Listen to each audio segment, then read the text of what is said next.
Uh, the first one will be delivered by Dr. Kuldeep Singh. It's a pleasure to introduce Dr. Kuldeep to the audience. He is presently working as additional professor and head of the Department of Pediatrics at AIIMS Jodhpur. He has done his MD in Pediatrics and DM in Genetics from SGPGI Lucknow. And he has several awards and publications to his credit. I now invite Dr. Kuldeep, and the topic is food safety in reference to infant feeding. Thank you, Chairperson. All the delegates, learned experts outside from Indore, and my dear students. Now, since morning, we are talking about the aspect of the food safety, and one of the important sufferer of the food safety, there are three people who are affected more. One is the young children, second is the sick person, and the third is the elderly. They are most affected by the contamination of the food or the food adulteration, or they are also predisposed to non-communicable disease due to faulty food habits. So the theme of this talk, the objective of this talk will be to give an overview of the infant nutrition. Now, I will be not going into details of all these things, but some aspect I will be touching on. What is the current scenario of the malnutrition and feeding practices in India? What is the action taken by the global community? What is the action taken by the Government of India? And what are the core indicators for assessment of the feeding? And how we can form a collaboration with the stakeholders and all the people? Because this is an issue which is very important. No regulation will affect the adulterator to commit the crime. It is only the awareness and education, and that is the purpose of this symposium. That is, once we are aware, we can take a proper action. We can avoid that person. Society discriminate that person who is adulterating the food products. There was a time in Rajasthan, I have heard about 10 years back, there was a dairy in adjoining the Madhya Pradesh and Haryana, which they produce milk, and there were no cows or buffaloes or camels. What they have in their dairy was the washing machines, and they put the animal fat with some urea, and they make a collide. Now this tastes similar to the milk.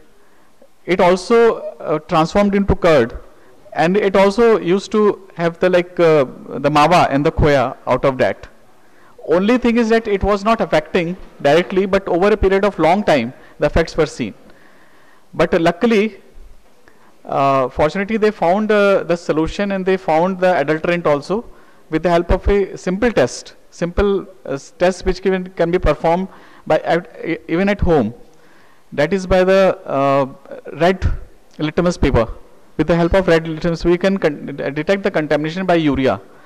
So this infant is mostly dependent on the milk, and the mother is also very much aware that okay, we have to give the milk.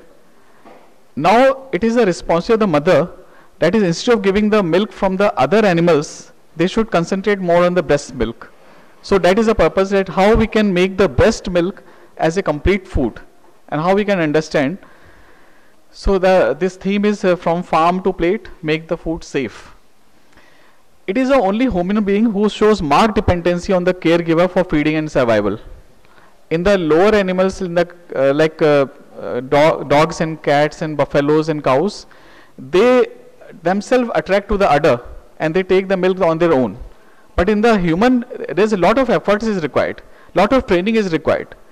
So it comes with the experience, and the young mothers may not be experienced how to give feed, and that's why the child and the mothers are both vulnerable to the faulty feeding habits. And research has shown that the first 1000 days are the very crucial. Now this includes the fetal period of 9 months and 2 years beyond that. So it comes to around 1000 days. And this is a window to opportunity, because optimal growth and development of the child occurs during this period only. So if we can utilize this optimal window period and we can make the nutrition of the mother and the baby optimal, then the growth and development can be optimal. Now why nutrition is important? As you can say that over 165 million children under 5 are stunted as a result of malnutrition. We seldom see the malnutrition in the urban area, but if you go to the rural area or the deep pockets or the tribal area or the deep desert, you will find lot of malnutrition. Now this malnutrition is not detectable by the eyes. We have to use some parameters, and these anthropometric parameters, now what they did in Nandi Foundation in Hyderabad, they conducted a Hangama survey. Hangama is hunger and malnutrition. And what they do, they recruited some of the volunteers. They were trained how to take the weight of the baby, the height of the baby, and some aspect of the nutritional history from the mother. And from that they found that this is very rampant, and Bimaru states are very high in the malnutrition. And the most important factor they found out was the less empowered mother. Mother are not taking decision maker. The money, if it is given by the government, goes to the male member. So the mother does not has any right to take the action for the child or the family. And they have found that if the right amount of the money or the incentives are given to the mother, mother uses it best to the family. Whereas the father may use it like they can throw it away, or they can use it in alcohols or very habit disorders. So if the mother is given the incentive, it is properly used. And this malnutrition not only causes stunting, it also causes overweight. So if there is a period of poverty, then they continue to feed, and they are starved, and their body mechanism develops so that they start having the more of the intake of the food, and this results into obesity. Because during the malnutrition period, they are less of the activity, but when the malnutrition or poverty was removed, which is happening in our India, they developed obesity. So there are two spectrums of the malnutrition, and those who are breastfed, they are less likely to develop obesity. Apart from this, there are 2 billion people who are deficient in the key vitamins and minerals. Now this is a spectrum of the malnutrition which we can see from the normal weight to the wasted, thinner, third is the stunted, shorter, and fourth is the wasted and stunted, that is thinner, shorter than the normal. Now these are the most common people who we come across, and unless until we do the anthropometric measurement with the comparison with the standard WHO charts, we will not be able to detect these. Underweight children in India is 57 millions of the children are suffering from underweight, and as you can see that most of the Southeast, half of the world's children are underweight in the Southeast Asia. If you see that in the survey in 2005-06, underweight among India was 48%, which was very high as compared to the adjacent Bangladesh, Nepal, Nigeria, Cambodia. So the India underweight children under 5 are very high. So what is the current infant feeding scenario is there is a reason for decline in the breastfeeding are manifold, and because of the development of the industrialized world, popularization of the alternatives through market-based approach, the food products are promoted. You can see the advertisement in the newspapers, news media about Cerelac, Nestle products, Maggi, and there is a lack of proper support in the healthcare system, social taboos, cultural barriers, and women going out to work for wages for some other reasons. So there are less chance for feeding their baby. And there is a use of the clever marketing techniques by the baby food manufacturing companies, which has upturned the basic human child rearing and food habits, and all the while making people believe that they have chosen a better way, and they think that they are doing the rearing the child in a better way. So we can see that based on this situation globally, the WHO become very much alerted, and they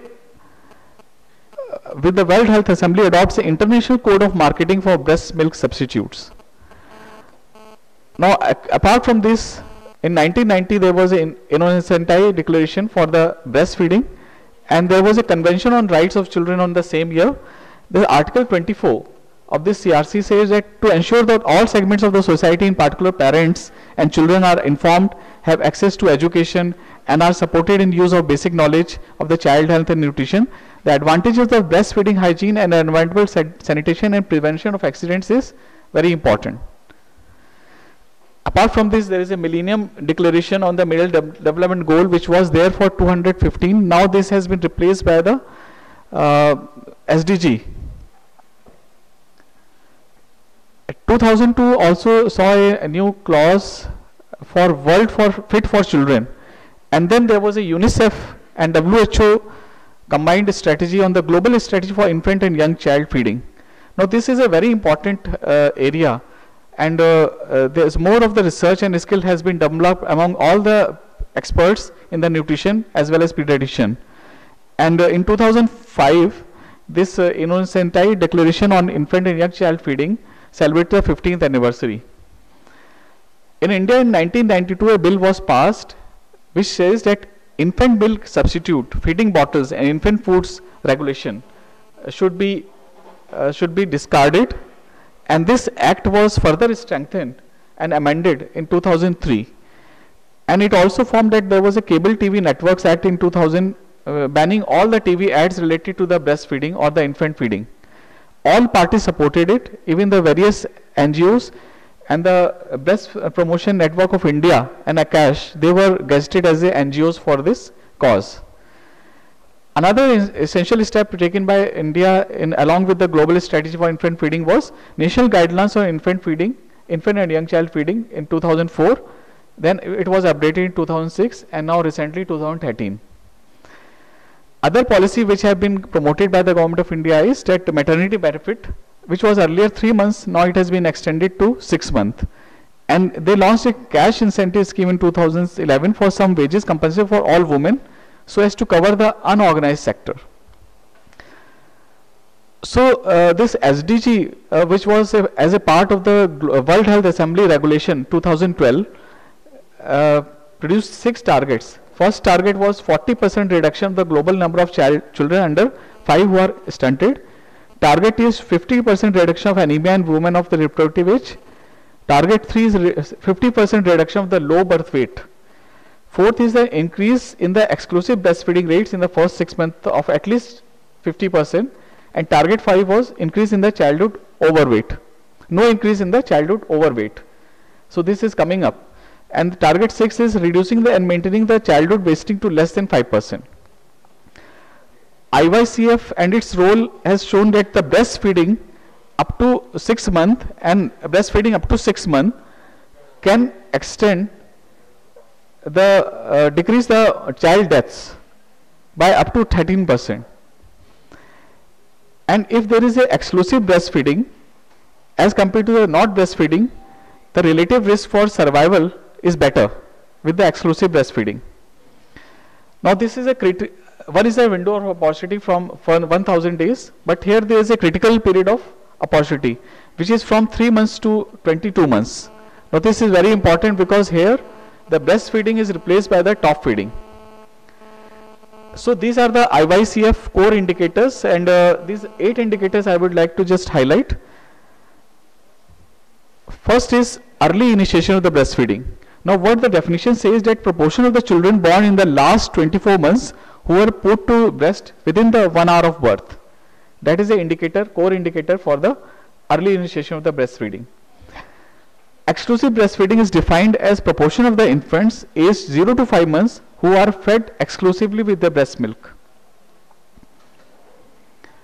It is not that the baby was started at birth with the breastfeeding and at 6 months you ask again that okay you are breastfeeding, still you are breastfeeding or not. Instead of that, they take a cross section and the proportion of the infants between 0 to 5 months who are fed exclusively with the breast milk, it is taken as a core indicator of the breast milk, exclusive breast milk. Continued breastfeeding is defined as breastfeeding beyond 6 months up to 24 months. And it is a proportion of the infants aged 12 to 15 months who are fed breast milk. Complementary feeding. That is, it is to be started from the 6th month onward. So it is the introduction of the complementary foods, and it is defined as the proportion of the infants aged 6 to 8 months who receive semi-solid, solid or soft foods, not the liquid food. Dal ka pani, that is not a complementary food. Minimum dietary diversity. Now this is defined as the proportion of the children 6 months to 23 months who receive foods of 4 or more food groups. Now these food groups are 7. One food group number 1 is fruit, roots and tubers. Group number 2 is legumes and nuts. 3 is dairy products. 4 is flesh foods. 5th is eggs. 6th is vitamin A rich foods and vegetables, and 7th is other fruits and vegetables. So out of these, at least 4 foods should be there, which is minimum requirement for the minimum dietary diversity. Minimum meal frequency is the proportion of the breastfed and non-breastfed children between 6 to 23 months who receive solid, semi-solid or soft solid, but also with a minimum number of timing is 2 between 6 to 8 months, 3 between 9 to 23 months, and 4 between 6 to 23 months. Minimal acceptable diet indicates the minimal feed frequency and the dietary diversity. Both are taken together to say that it is a acceptable diet, minimal acceptable diet. Consumption of iron rich foods is very important because the anemia develops in the from 6 months onward. So consumption of the iron rich or iron fortified foods, proportion of the children between 6 months to 23 months who receive an iron rich food or iron fortified food that is especially designed for infants and young children, and that is for fortified in the home. So the research is going on globally. This is a global target. So if these 8 core parameters are taken, and we can assess whether the feeding of the infant is adequate or not, and whether it is safe or not. So if these are things practiced by the mother, then it can be considered to be safe. The foods to be avoided at the time of complementary food is unpasteurized milk or any unpasteurized dairy product. Second is raw or partially cooked foods or solid or foods containing raw eggs, because the egg allergy can occur. Raw or undercooked or meat and poultry, and raw and undercooked fish or shellfish, they should be avoided. Apart from that, unpasteurized juices should be avoided, raw spreads should be avoided, honey should be avoided, which can cause, because it harbors the toxic botulism toxins and can cause botulism. Avoid double dipping method, that is the same spoon is given to the mouth of the baby and again it is dipped into the food and again the baby is given food. Instead, the food should be separated in another container from which the baby should be fed, and the remnant or remaining food should be discarded. So that will avoid the contamination of the food. Now these are the nutrition sensitive strategy which can be avoided, which can be followed to make the food safe. Agriculture, that is making nutrition food more accessible to everyone, and supporting the small farms as a source of income for women and families. Clean water and sanitation, this should be promoted as a part of our education practices, that every mother and the baby should be taught about the clean water and how to maintain the hygiene. Education and employment, making sure the children have nutrition needed to earn a decent income as an adult. So this should be taught in the high school. Healthcare, access to the services that enable women and children to be healthy, and support for resilience. Establish a stronger, healthier population and sustain prosperity to better endure emergencies and conflict. So as a part of the health professional, it is our duty to follow all these things. Now World Health Day, this campaign at a glance shows that we have to start from the farm, the dairy products, the food should reach to the plate, which should be healthy and should not cause any disease in the person who is consuming. The overall goal of this campaign is to spur the government to improve food safety through public awareness campaigns and highlight the ongoing actions in this area. Encourage the consumers to ensure the foods on their plate is safe. They should ask questions, check the labels, follow the hygiene tips which are given on the food labels. Now this also comes under the food regulations that the expiry date and everything should be mentioned in the packaged food. The strategic approach is to disseminate the core message aimed at the member states and consumer. So both at the state level as and the consumer, this message of the food safety should be disseminated. We have to engage the prominent or influential food related public figures. So in our this gathering, there are many people from the food safety, from the consumers as well as regulators, they are there. And we have to link and create synergies with the national and international food and nutrition related events. So this is a fora in which we are achieving the World Health Day. So we are creating a linking with this strategy. And we are also disseminating this information widely through the live event. This live event can be seen globally, anywhere in India. We are telecasting all these events live. All these lectures are live. And they will also be available on demand also. Later on you can, if you have missed some of the classes, lectures, you can go through those lectures. And this you can use for education of the public and also the health profession in the society. So this is a small video of the WHO. These are your 5 keys to safer food. Keep clean to prevent contamination.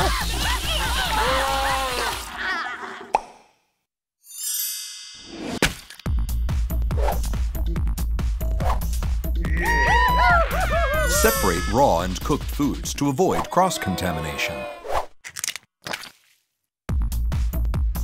Cook thoroughly to kill microorganisms.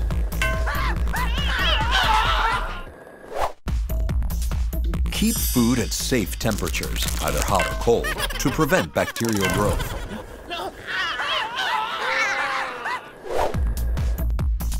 Use safe water and safe raw materials to avoid contamination. Food producers are the ones primarily responsible for the safety of the food you buy. But you can protect yourself and your family from diseases in the home by applying the 5 keys to safer food. Use them. You also have a role to play. 5 keys to the safer food. And this we can follow in the infant feeding also. And the mother should be informed about all these 5 steps. So we can take this opportunity to inform everybody in the society about these 5 keys for food safety. Thank you.